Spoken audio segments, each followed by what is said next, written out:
యశస్విని రెడ్డి గారి దెబ్బకు చిన్న మెదడు చిట్లిపోయింది. ఏం మాట్లాడుతున్నాడో అర్థం కావడం లేదు.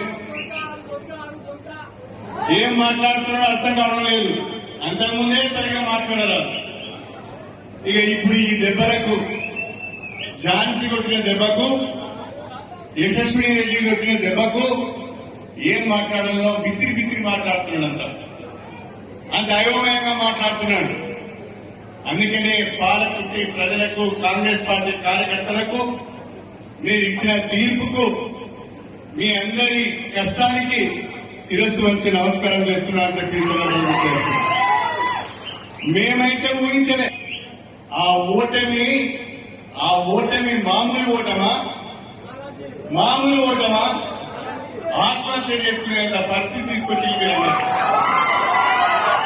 50,000 ఓట్ల మెజారిటీ అంటే కొత్తగా రాజకీయాలకు వచ్చిన యశస్విని రెడ్డి ఓటమి ఎరగని నాయకునని చెప్పుకునే వ్యక్తిని మళ్లీ పాలకుర్తి పొలిమెడలకు రావద్దు అని చెప్పి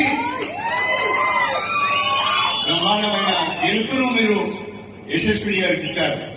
నిజంగా మీ అందరికీ కూడా హృదయపూర్వకంగా పేరున అభినందనలు తెలియజేస్తున్నాను, ధన్యవాదాలు తెలియజేస్తున్నాను.